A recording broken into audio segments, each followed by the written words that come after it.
Hello friends, good afternoon.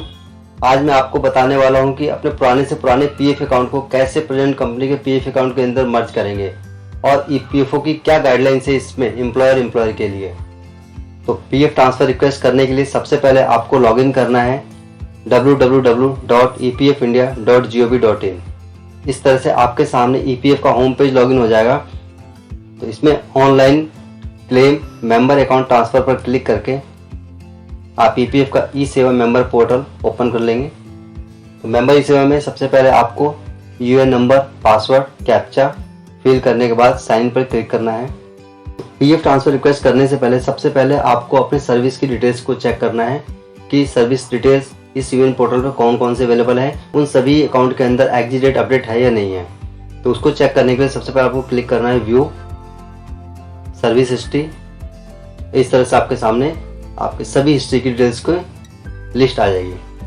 इस list के अंदर V global IT private limited के अंदर डेट ऑफ ज्वाइनिंग दी हुई है, लेकिन डेट ऑफ एग्जिट अपडेट नहीं है।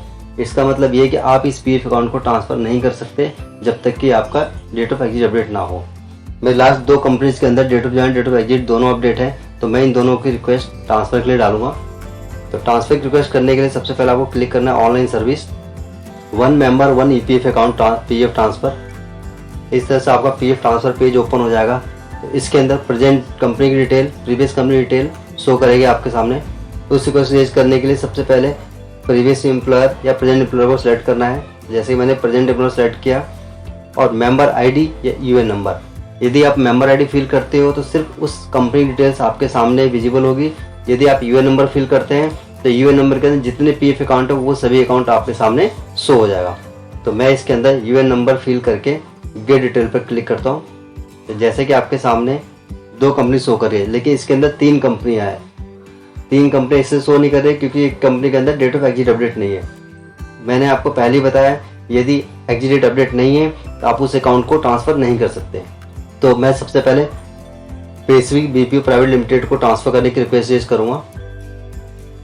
जैसे ही उसकी डिटेल्स नीचे आ चुकी है, चेक बॉक्स पर क्लिक करने के बाद step 2 authenticate OTP and submit में कंसेंट बॉक्स पर क्लिक करके गेट ओटीपी पर क्लिक करने के बाद ओटीपी आपका रजिस्टर मोबाइल पर रिसीव होगा। उस ओटीपी को फिल करने के बाद सबमिट कर देंगे। तो जैसे कि आपके सामने पीएफ ट्रांसफर फॉर्म सबमिट हो चुका है। इस कंपनी की डिटेल्स आपने पीएफ ट्रांसफर के लिए रेज कर दिया है, और इस फॉर्म की डिटेल्स को डाउनलोड करने के लिए प्रिंटेबल फॉर्म 13 पर क्लिक करेंगे। प्रिंटेबल फॉर्म 13 को डाउनलोड करने के बाद सिग्नेचर करना है। सिग्नेचर करके आप उस कंपनी को फॉर्म भेजोगे जिसको आपने सेलेक्ट किया अप्रूवल के लिए। अदरवाइज आपकी वो कंपनी आपकी इस रिक्वेस्ट को रिजेक्ट कर सकती है यदि आपने फॉर्म उनको प्रोवाइड नहीं किया तो इस तरह से आपका पीएफ फॉर्म 13 रिक्वेस्ट डल जाएगा।